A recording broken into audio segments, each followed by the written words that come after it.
Había un fariseo y un publicano. Y el fariseo estaba ahorrando en la puerta de la iglesia para que todos lo vean. Oh, yo soy muy bueno, doy mi diezmo fielmente y aquí estoy parado para que todos me vean. Estoy orando 3 veces a Dios cada día. Oh, soy muy piadoso. Además, soy un buen fariseo, soy bien estricto en todas las leyes.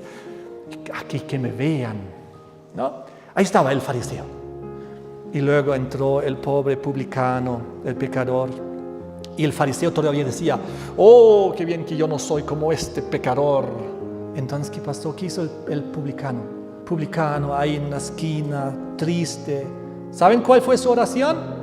Dios, sé propicio a mi pecador, para que tus oraciones puedan llegar al cielo. No es suficiente orar. Últimamente, todos hemos sido afectados por los incendios y los humos. Y ha sido una situación muy difícil en el país y en los países vecinos. Y realmente los incendios forestales han provocado mucho daño, mucha enfermedad, muerte, desesperación. La vegetación quemándose, muchos animales sufriendo, muriendo, muchos seres humanos perdiendo sus pertenencias y mucha gente perdiendo su salud también. Millones de hectáreas de bosques quemados, miles de personas luchando para apagar los incendios, desastres naturales. Este en específico nos afectó a todos porque el humo llegó a las ciudades, a los países y hemos estado respirando un aire contaminado con un polvo fino. Y esto ha sido muy malo para la salud de todos nosotros. Había gente inescrupulosa que también provocó incendios y realmente la maldad es muy grande por los efectos que ha causado en tantas personas. Curiosamente, aunque realmente había una situación de un aire muy contaminado, las autoridades, las Naciones Unidas, esta vez no nos recomendaron barbijos ni nada de mascarillas, cuando creo que esta vez hubiese sido un poco más necesario que en aquel entonces, cuando no fue tan necesario. Entonces vemos que este mundo se está en unas situaciones difíciles. Estos incendios ahora se están repitiendo cada año. Me acuerdo que el año pasado también era muy fuerte y los años anteriores también. Les quiero dar un dato del año 2021, que es bastante reciente, donde se han hecho los estudios y los cálculos, y han dicho que en ese año el dióxido de carbono por los incendios forestales fue 277 veces superior a lo emitido por el ser humano. Es decir, estos incendios causan muchísimo más dióxido de carbono de que nosotros los seres humanos podríamos causar con todas nuestras actividades industriales, vehículos y otras formas. Este smog que estamos viendo y que hemos sufrido, que hemos inhalado, pone en riesgo la salud, las vías respiratorias, los ojos. Mucha gente tuvo problemas de salud en sus pulmones porque causa una menor función pulmonar, causa enfermedades como el asma, bronquitis, enfisema, hasta cáncer puede provocar. Yo me acuerdo allá en Santa Cruz estuvimos y apenas uno podía distinguir el cielo y apenas uno podía ver los edificios porque todo estaba en humo. Aquí en Cochabamba, en La Paz, en muchos otros lugares, pero más hacia el oriente del país. Y el tema de hoy es una comparación, porque vamos a contrarrestar aquí, vamos a ver la diferencia entre este tipo de humo tóxico, dañino, negativo, humo del abismo lo podríamos llamar, en comparación con el bíblico humo celestial y divino. Es muy interesante. De todas maneras, nosotros sabemos que Dios es el creador de los cielos, de la tierra, del mar, de las fuentes, de las aguas. Dios es el creador de las plantas, de los animales, del ser humano, y Dios es también el creador de los elementos: tierra, aire, fuego, lluvia. Dios es el creador de los elementos. El fuego en especial es un elemento muy interesante porque el fuego es una bendición para el ser humano en tantas formas, para poder cocinar, calentarse, para la industria. Para mucho el fuego es algo que es muy útil para nosotros. Pero el fuego también, como estamos viendo, puede ser algo muy nocivo, muy perjudicial, muy destructivo. De esta manera, en la palabra de Dios encontramos que el fuego es también un símbolo abrasador del pecado mismo, que Dios utiliza como una herramienta para destruir el pecado, para una herramienta de destruir también la muerte misma, como vamos a ver más adelante. Así que Dios mismo se presenta muchas veces en la Biblia con el símbolo del fuego en el contexto del juicio, en el contexto de su santidad, de su justicia, porque el fuego muchas veces viene acompañado por juicios en esta tierra, que Dios a veces también ha permitido. Sodoma y Gomorra, como un ejemplo, donde fuego y azufre cayó para destruir esas ciudades impías. Quiero contarles que el fenómeno del fuego realmente es algo que nos preocupa y a muchos de nosotros seguramente nos ha tocado vivir alguna experiencia con el fuego. Yo me acuerdo una vez, vivíamos ahí en la zona norte de Cochabamba, la última casa ahí, y detrás de nosotros comenzaba el parque, y un día había incendios en la zona y el fuego se acercaba hacia la casa y nosotros preocupados. Y desde la ciudad, cuando uno miraba arriba, veía el humo, el fuego y se veía cómo se estaba acercando a la casa y preocupados nosotros. Gracias a Dios se apagó. Me acuerdo esa vez, hasta el alcalde vino con coche bombero y intentaron ahí atrás apagar los incendios. Entonces me acuerdo que una vez me contaron mis hermanos Eduardo y Alberto que estaban en Grecia y de repente había un incendio en esa zona y ellos participaron en apagar durante muchas horas el incendio como voluntarios, ahí con la gente de la zona, de los vecinos del lugar. Ellos estaban ahí de turismo, pero ellos ahí se involucraron para apagar el incendio. Yo creo que eso es lo que debemos hacer cuando vemos esas cosas. No debemos ser indiferentes. Debemos colaborar, apoyar, enviar donaciones a los bomberos, agua, víveres, equipos para que apaguen. Si es posible, ir y ayudar. Y también, obviamente, a las personas que han perdido todo o que están en desesperación. Me acuerdo una vez estuve en Estados Unidos hace unos cuantos años y fui a visitar a mi tía. Era por California, cerca de San Francisco. Y ella vivía en el campo y fuimos juntos. Yo estaba ahí un fin de semana. Y justo cuando llegué, incendios hay en la zona, porque también es un lugar donde siempre hay mucho incendio. Y entonces no pude dormir toda la noche, porque mi primo que estaba ahí y la tía ya habían preparado todo en plan de emergencia para evacuar, porque ya los pueblos alrededor habían sido evacuados por los incendios. Yo dije, no puede ser. Entonces, realmente este problema del fuego, de los incendios, del humo, es algo muy serio, algo que nos afecta a todos.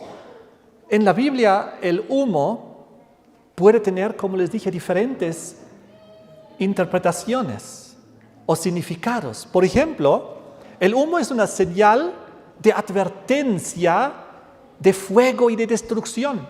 Si tú de lejos ves humo, tú sabes, ahí hay un incendio. Tú ves, ahí hay destrucción.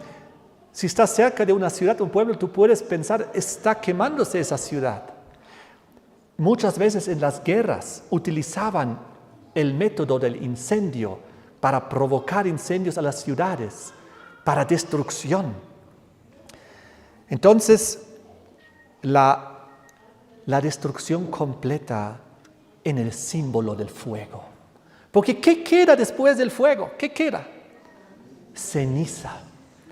El fuego es como un simbolismo de la aniquilación completa y eterna. Lo que se quema, se quemó, se convirtió en ceniza. Eso es el destino que la Biblia da, por ejemplo, a Lucifer, al diablo, el ángel caído, donde dice que al final fuego saldrá de él también y se quedará en ceniza, como también los malvados. Qué interesante el aspecto del fuego, el azufre, el humo, las cenizas como consecuencia final de la destrucción. Muy interesante cuando hablamos del ejemplo de la ciudad de Edom, de los edomitas, y en Isaías 34 nos habla, en los versículos 5 y 10, cómo su humo asciende hasta tiempo indefinido, porque esas ciudades como Sodoma y Gomorra se habrán quemado por siempre. Su consecuencia es eterna. Yo recuerdo una vez un hermano nuestro en la iglesia en Alemania, era colportor el hermano, y era un hombre de mucha fe. Un día él cuenta una historia. Fuimos a la iglesia y cuando volvió a ir a la casa con su familia, de lejos vio humo y decía, eso parece nuestro pueblo. Se acercaron más y vieron que había como fuego. Eso parece nuestra calle. Se acercaron más. Es nuestra casa. Se estaba quemando su casa cuando ellos estaban en la iglesia en el culto en sábado. Su casa quemada, todo destruido. ¿Y saben cuál fue la reacción del colportor? Dios dio, Dios quitó, el nombre de Dios sea bendecido. Imagínense qué reacción de fe. Un poco parecido a la de Job, ¿no? Que todo perdió y en vez de dar la culpa a Dios, pero Dios, yo soy colportor, yo hago tu obra, Señor, yo soy adventista, fui a la iglesia, estaba en la iglesia y se quemó la casa, ¿por qué? En vez de reclamar, Dios sabrá por qué lo permite. Dios sabe por qué permite las cosas, porque Dios tiene un propósito mayor. A veces Dios utiliza un desastre menor para salvarnos de un desastre mayor. Yo escuché, un hermano me contó que se tropezó y se hirió el brazo y gracias a eso pudo detectar otro problema mayor en su salud. Entonces el daño menor fue una bendición para poder prevenir un daño mayor. Yo escuché de una señora que tuvo un problema de salud menor, se hizo unos estudios y detectó un tumor en la cabeza. Y gracias al daño menor pudo detectar el daño mayor y lo pudo prevenir. Así que cuando nos ocurren cosas no debemos desesperarnos y decir, ¿por qué Dios ha permitido? Si soy su hijo, si soy adventista, si hago su voluntad. No, si nos ocurren cosas, Dios permite para prevenir daños mayores. ¿Se acuerdan de la historia en la China donde un hombre tenía su hijo y entonces el hijo vio unos caballos y quería tener un caballo y consiguió el caballo. Entonces él feliz le dijo, papá, tengo un caballo, ¿qué te parece? Y él dijo, no sé si eso es bueno o malo. Entonces el niño estaba galopeando con el caballo, tuvo un accidente y se cayó y se rompió la pierna. papá, me rompí la pierna. No sé si es bueno o malo. Entonces llegó la guerra y vinieron los soldados y reclutaban a todos los jóvenes del lugar y él no tuvo que ir a la guerra porque su pierna estaba rota. Entonces a veces debemos ser como ese chino. No sé si es bueno o malo. Aunque aparenta malo inicialmente, capaz es algo que me sirva después para prevenir un daño mayor. Así que como Job, nunca debemos buscar la culpa en Dios o reclamar o decir, ¿por qué me pasa esto? No, gracias Dios lo has permitido. No sé por qué. Tú sabrás. Tú tienes un plan. Después nos vamos a dar cuenta. Entonces, el humo en la Biblia es un símbolo también de la transitoriedad.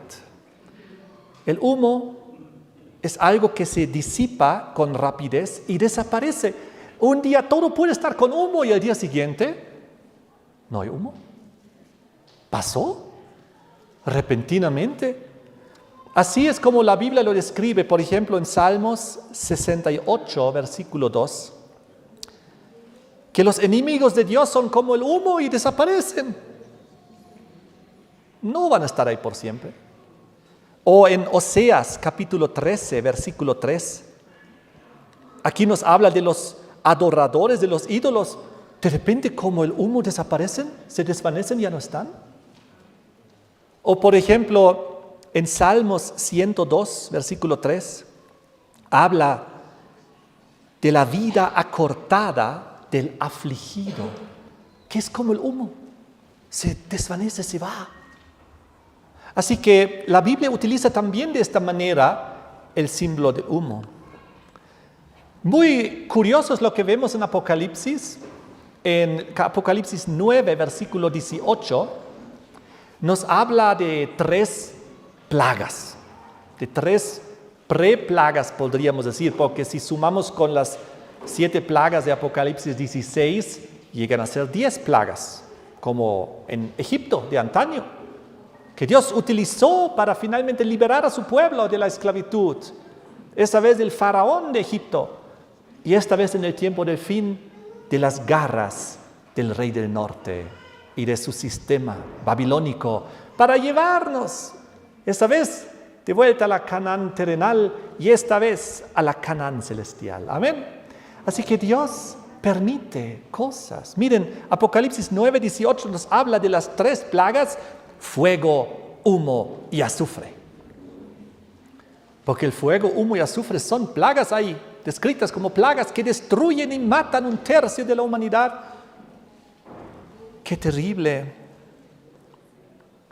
Apocalipsis 16, versículos 8 y 9, nos habla de la 4ª plaga, cuando el sol llega a quemar de tal manera que la gente va a blasfemar, no se van a arrepentir, van a aferrarse a sus vicios, los pecados, no se van a arrepentir para cambiar sus vidas. Y ahí habla que habrá un fuego terrible, un calor tan grande que la gente quiera morirse. Las cosas que aún vendrán al mundo, lo que estamos viendo y experimentando son pequeños preavisos de lo que vendrá, porque vendrán tiempos muy difíciles y sobre todo cuando se derramen las 7 postreras plagas. Para entonces ya estaremos sellados con el sello de Dios de protección y de pertenencia. Y la Biblia dice: 1000 caerán a tu lado, 10,000 al otro, mas a ti no te tocará. Plaga no tocará tu morada, porque Dios ya no permitirá que uno de sus hijos muera. En aquel entonces, cuando la gracia se haya terminado, cuando se haya cerrado la puerta, cuando ya las decisiones hayan sido tomadas, salvación, perdición, sello de Dios, marca de la bestia.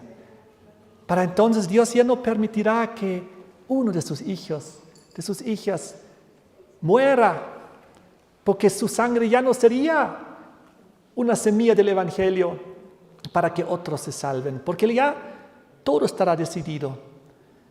Y en esa época, cuando la gente blasfemará, la gente impía, bajo el calor de la cuarta plaga, del sol que quemará. Recuerden que en este contexto del tiempo del fin, el fuego es lo que la gente, sin darse cuenta, adorará, porque llegará a adorar el sol indirectamente, sin darse cuenta muchos, a través de la imposición del día del sol que se vendrá y todo eso. Entonces justamente el sol, con su venerable día, es una de las plagas que Dios permitirá. Y la gente será castigado por aquello que ellos en su ignorancia falsamente habrán adorado. Y entonces, ¿qué pasa en la siguiente plaga? Apocalipsis 16:10, la quinta plaga, nos habla de las tinieblas que cubren el reino de la bestia. Me imagino que es una doble interpretación, tinieblas espirituales, pero en realidad tinieblas espirituales ya lo habían cubierto mucho antes de ese momento. Así que posiblemente también sean tinieblas bastante literales, porque ustedes saben qué pasa cuando hay incendios, cuando hay fuego, hay humo. ¿Y el humo qué provoca? Que tú no veas el sol, que todo sea oscuro. Entonces trae también oscuridad. ¿Y qué dice el siguiente versículo? Apocalipsis 16:12, la sexta plaga. Nos habla que el río Éufrates se seca. Nos habla de sequía. Nuevamente, aquí sabemos que hay un profundo simbolismo espiritual, porque los reyes del oriente vienen, la simbología del retorno a Jesucristo, que viene a rescatar a su pueblo. Jesús que comienza a retornar al planeta Tierra. Pero interesante, curioso, cuarta plaga, sol, calor. Quinta plaga, tinieblas, provocados posiblemente por el humo. Sexta plaga, sequía terrible, que también es una consecuencia del calor y del fuego. ¡Oh, qué sufrimiento! ¿Y qué pasa en la última, la séptima plaga? Apocalipsis 16, versículo 17, 18 y 21. En el 21 nos habla de un terrible granizo. Pero uno podría decir, ¿no es esto contradictorio? ¿No estábamos hablando del fuego y del calor y de repente cae un granizo? ¿Saben? Cuando el reino de la bestia se cubre en tinieblas, ¿qué pasa cuando ya no llega el sol? Se vuelve frío. Caemos ya en el otro extremo, frío extremo, de tal manera que granizo como nunca antes visto. Tremendo el futuro que también le espera a la humanidad que lamentablemente no está con el Señor. Nosotros sí debemos estar con el Señor para que cuando ocurran esas cosas tengamos la protección de Dios. Amén. Y podamos pasar esa época tan terrible con el cuidado de Dios. Ahora les quiero hablar acerca del humo celestial, el humo divino. Hasta el momento solo hemos visto más el humo negativo, destructor, terrenal, con todas sus consecuencias devastadoras. Pero ahora les quiero hablar de un humo que ocurre también en relación al fuego y que tiene dos elementos. Yo quiero leer con ustedes, comenzamos aquí en el libro de Apocalipsis capítulo 8, versículo 3 al 5.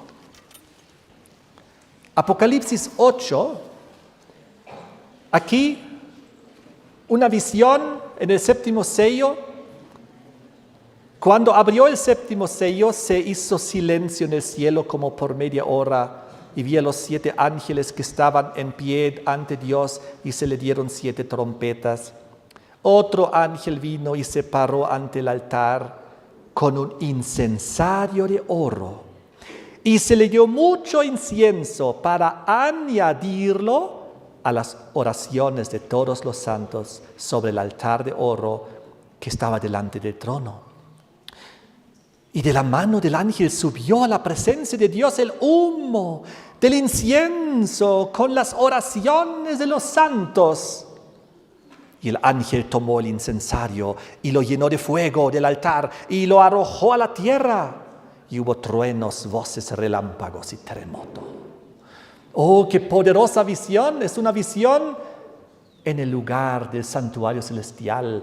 Para ser más preciso, es una visión dentro del lugar santísimo del santuario celestial, porque es ahí en el lugar santísimo del lugar del santuario, donde una vez al año en la antigüedad, en el día Yom Kippur, el día de las expiaciones, el día del juicio, el incensario fue introducido detrás del segundo velo a la presencia de Dios, allá en el lugar santísimo del santuario, en aquel entonces terrenal, pero aquí ahora hablamos de ¿cuál santuario? El santuario celestial. Dejen el dedo ahí y vengan conmigo a Apocalipsis 11, el versículo 19, que está en relación a esto. Y el templo de Dios fue abierto, ¿dónde? En el cielo, y el arca de su pacto se veía en el templo. Oh, ¿qué cosa está en el santuario celestial? El arca del pacto. ¿Y qué cosa está dentro del arca del pacto? Los 10 mandamientos de Dios. ¿Y qué más dice aquí cuando Juan vio el cielo abierto, el templo de Dios abierto, el arca de su pacto que está en el lugar santísimo, donde el sumo sacerdote entra con el incensario de oro? Dice, hubo relámpagos, voces, truenos, un terremoto, grande granizo. Oh, estamos hablando en el mismo contexto de lo que acabamos de ver en Apocalipsis 8. ¡Wow! El incensario de oro, y le dio, dice en el versículo 3, Apocalipsis 8, mucho incienso para añadirlo a las oraciones de todos los santos. Oh, las oraciones de los santos son comparados al incienso. Y cuando los santos oran y siguen orando, más incienso es añadido y agregado. Cuanto más oramos, más incienso ahí es añadido en el santuario celestial, porque las oraciones nuestras llegan ahí y el Señor los coloca ahí en ese incensario y llega la presencia de Dios. Entonces, miren aquí, versículo 4, de la mano del ángel subió a la presencia de Dios el humo del incienso con las oraciones de los santos. Nuestras oraciones suben a Dios como un humo, como un incienso. Miren qué diferente al otro humo que acabamos de analizar, ¿no? Aquí hay un humo positivo de las oraciones de los santos que sube a la presencia de Dios y simbólicamente al lugar santísimo y al lugar ahí donde está el arca del pacto. Esto es el olor fragante, grato para Dios, que Él le gusta oler, que le encanta cuando nosotros oramos y venimos a su presencia en oración, alabando a Dios, dándole gracias, dándole gloria, también pidiéndole su ayuda y orando por otros y tantos elementos que tiene la oración. Dios se alegra en el cielo cuando le llegan las oraciones. Para Él es un aroma, un humo, un perfume agradable que llega a su presencia. Así que no se preocupen, hay que orar y esas oraciones ustedes ya saben cómo llegan hasta la presencia de Dios en el santuario celestial. Quiero leer con ustedes Levítico. Vengan conmigo a Levítico capítulo 16 porque necesitamos entender esto aún mejor. Este humo celestial. Levítico 16 es el capítulo donde nos habla del gran día de la expiación, el día del Yom Kippur, el día del juicio, el día de la expiación de los pecados. Eso se hacía en la antigüedad una vez al año, caía más o menos en octubre. Y en el santuario celestial también ocurre esto, y ocurrió. Nosotros tenemos el conocimiento, gracias a las profecías de 1844, de la apertura del juicio celestial investigador, al cumplimiento del tiempo profético de Daniel 9, de los 2300 tardes y mañanas. Conocemos esto y el santuario iba a ser purificado de los pecados. Gracias a las oraciones y gracias al ministerio sumo sacerdotal de Jesucristo, ahí en el cielo. Pero ahora leamos esto, Levítico 16, versículos 12 y 13. Después tomará un incensario lleno de ¿qué?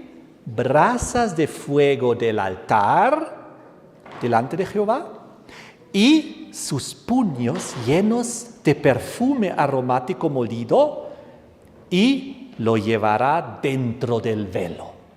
Con el incensario y los dos elementos. ¿Cuáles son los dos elementos? Las brasas del fuego del altar y el perfume aromático molido dentro del incensario. Y el sumo sacerdote entra al lugar santísimo donde está el arca del pacto con los 10 mandamientos a la presencia de Dios. Y eso, al llevarlo, el humo agradable, este perfume, llena todo el santuario, lugar santo y obviamente el lugar santísimo, porque ahí dentro del velo se está entrando con las oraciones nuestras. Miren cómo sigue aquí el versículo 12. Sus puños llenos de perfume aromático molido lo llevará detrás del velo al lugar santísimo. Y lo pondrá el perfume sobre el fuego delante de Jehová. El perfume se añade a las brasas del altar. Y la nube del perfume cubrirá el propiciatorio que está sobre el testimonio para que no muera. ¿Qué cubría el humo? Este humo del incensario cubría el lugar santísimo, cubría el arca del pacto. De encima del arca del pacto, ¿qué estaba? El propiciatorio. Y si uno destapaba el arca y quitaba el propiciatorio, ¿qué estaba dentro? Los 10 mandamientos, los 2 tablas de la ley de Dios.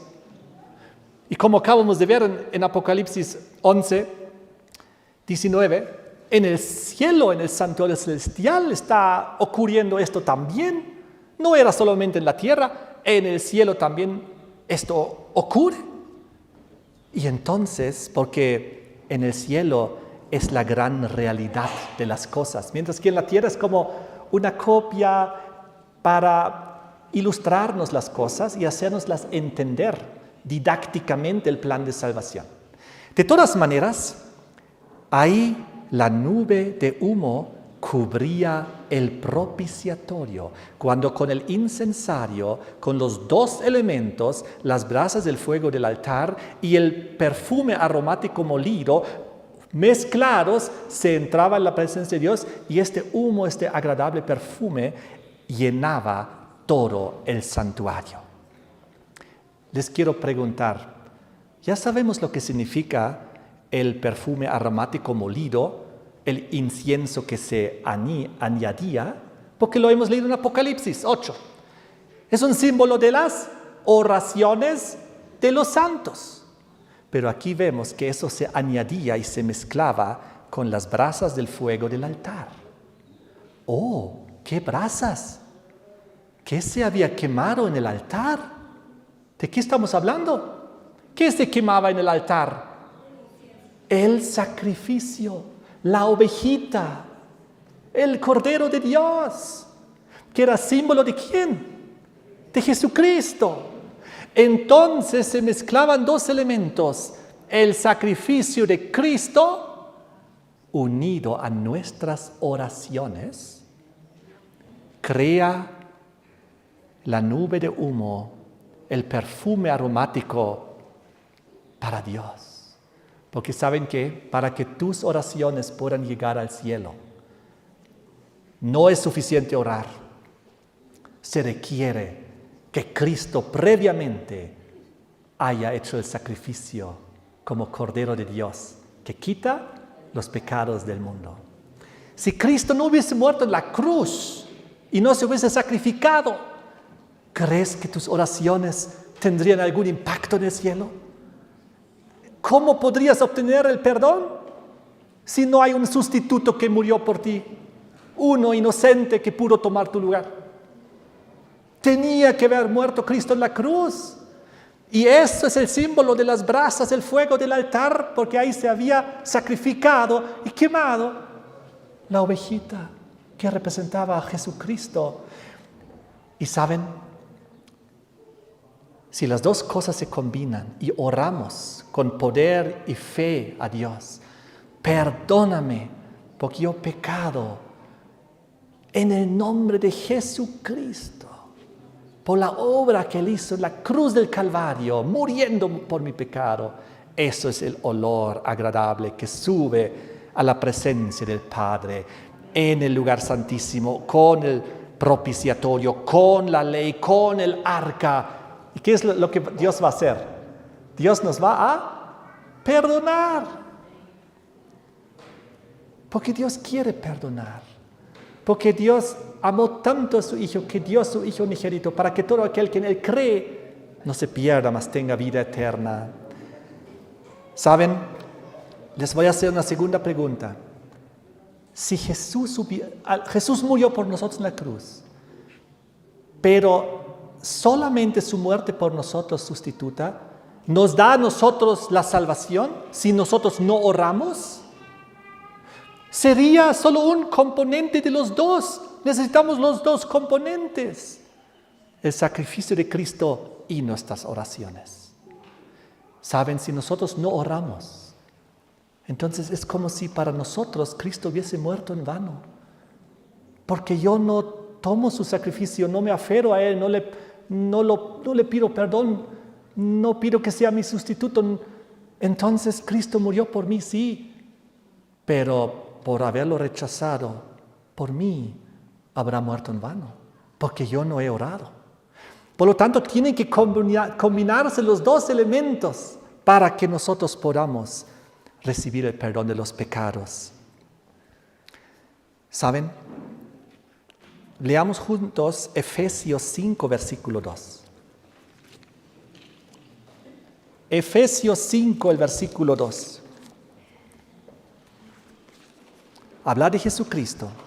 Andad en amor, como también Cristo nos amó, y se entregó a sí mismo por nosotros, ofrenda y sacrificio a Dios en olor fragante.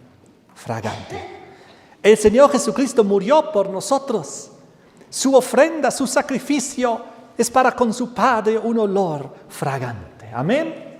Es lo que estamos leyendo, es lo que estamos estudiando.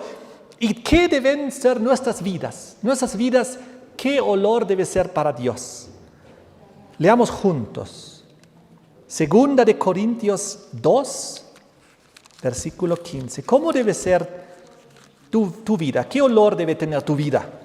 Segunda de Corintios 2, el versículo 15. Porque para Dios somos grato olor de Cristo en los que se salvan y en los que se pierden. ¿Qué somos nosotros para con Dios? Grato olor, ¿pero de qué? De Cristo. ¿Quieres ser grato olor de Cristo y para Dios? Amén. Entonces combina tus oraciones con el sacrificio de Cristo. Anda a su presencia en oración, porque es ahí donde alcanzarás misericordia y ayuda en el socorro.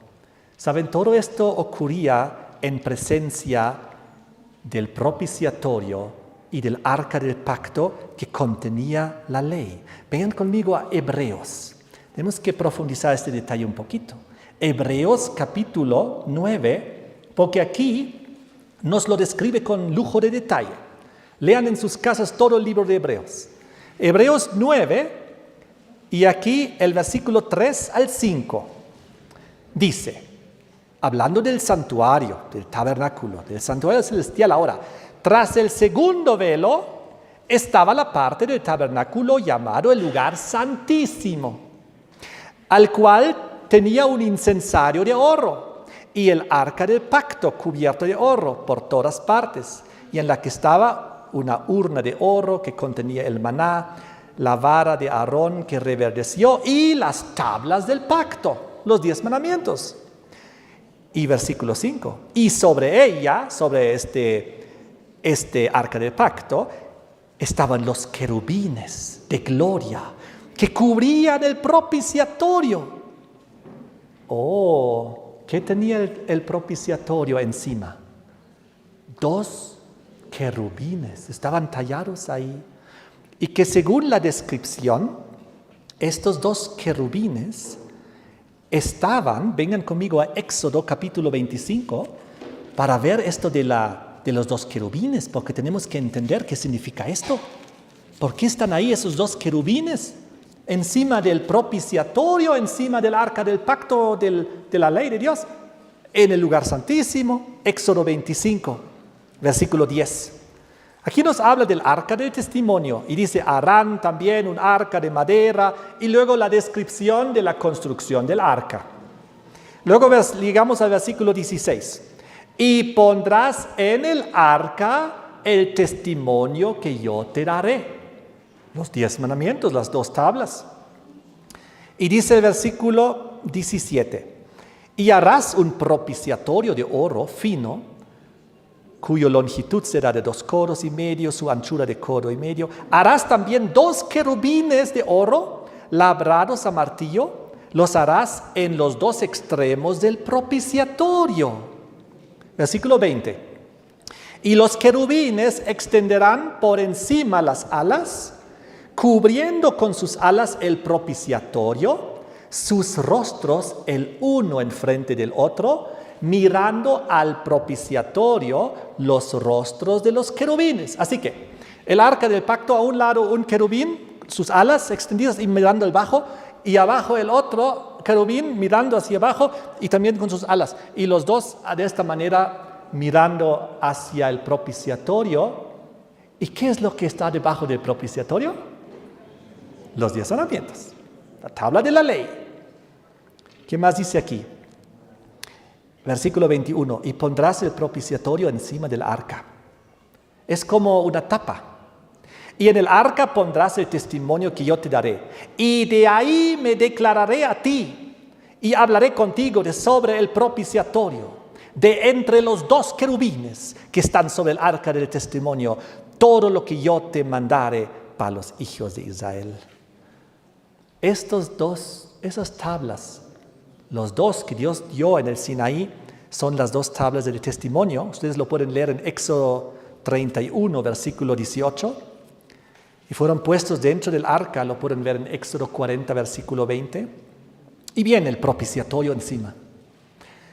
¿Saben lo que significa propiciatorio? ¿De qué palabra viene propiciatorio? Propicio. Propicio, ¿qué es propicio? He buscado en el diccionario. Propicio, sinónimos: favorable, inclinado a hacer el bien, benévolo, benigno, bueno, ventajoso, oportuno, conveniente. Oh, el propiciatorio es algo bueno, ¿no? Dios ha puesto un propiciatorio encima de la ley. Encima de la tabla de la ley, Dios ha puesto un propiciatorio. Porque esto demuestra la misericordia de Dios, que miran los ángeles al ver la ley de Dios. Los ángeles no ven la ley directamente. ¿Cómo ven los ángeles la ley de Dios? A través del propiciatorio. ¿Cómo debemos ver nosotros la ley? Directamente juzgar, condenar.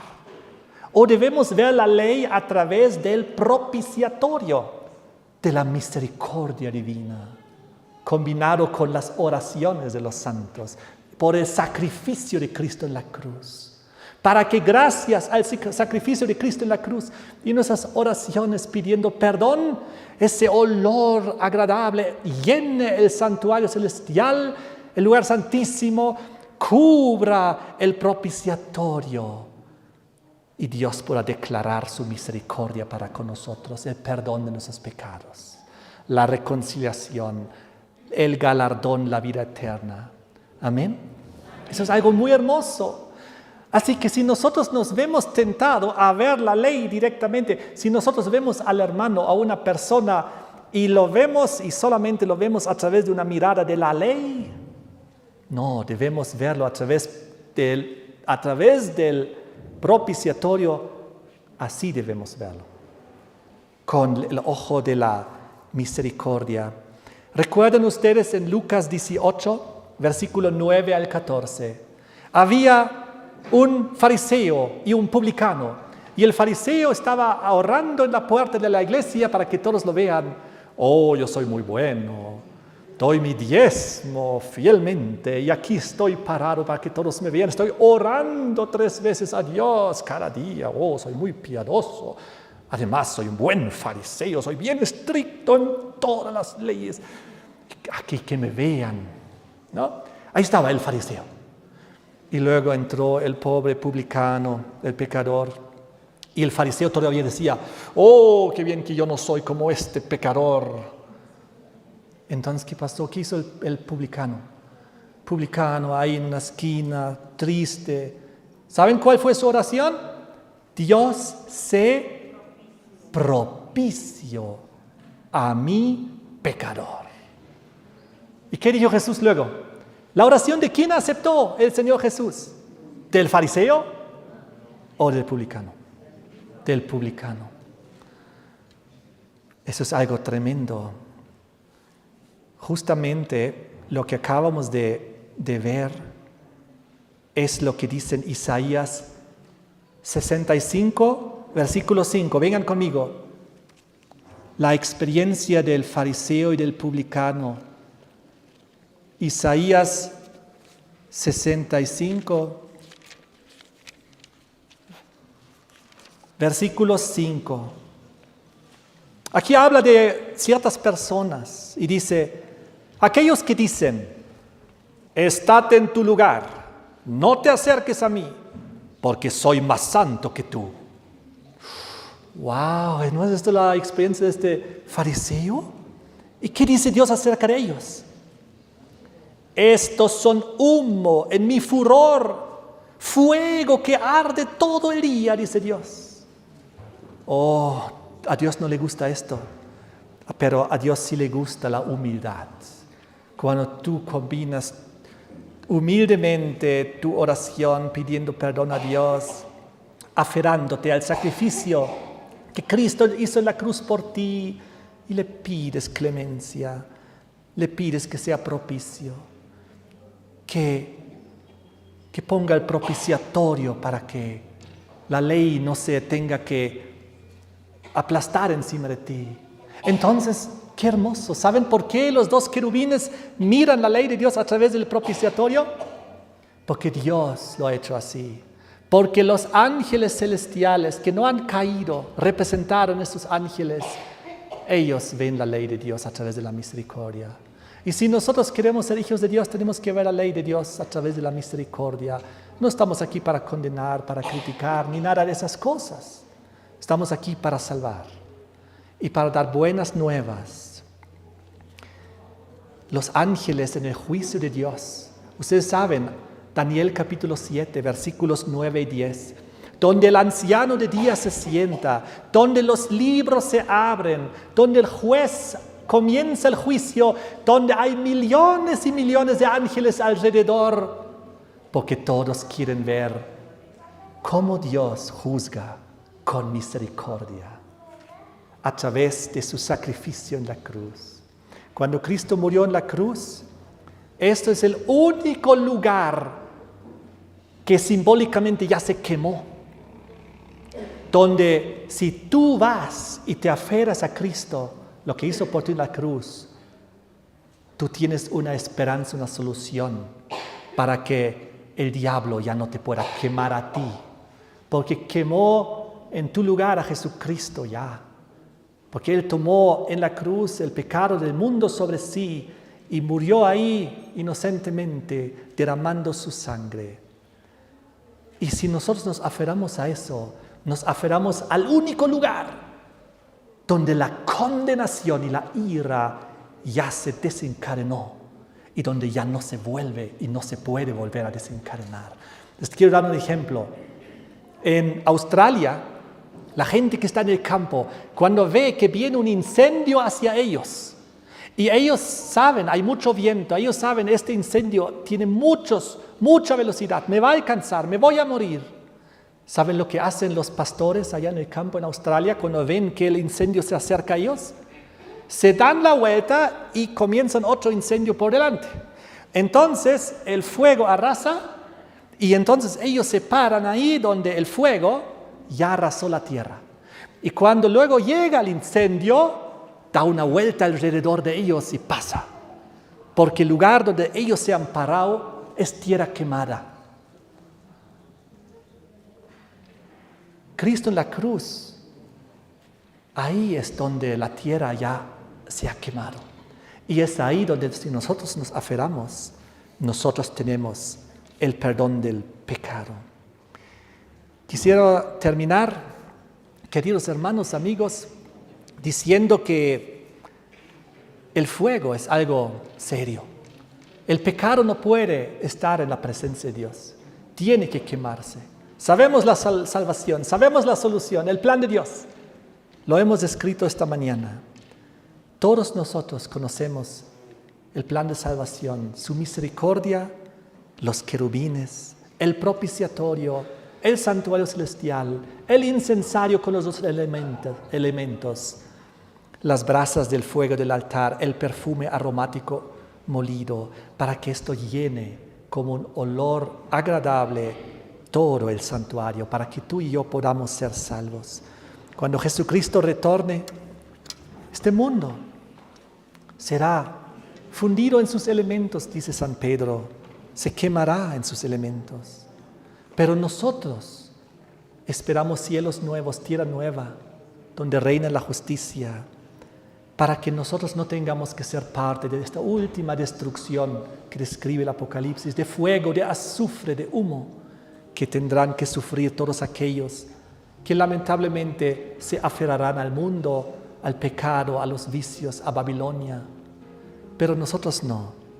Nosotros nos aferraremos al Señor Jesús. A ver, quiero ver algunas manos de los que quieren aferrarse a Jesús. Amén.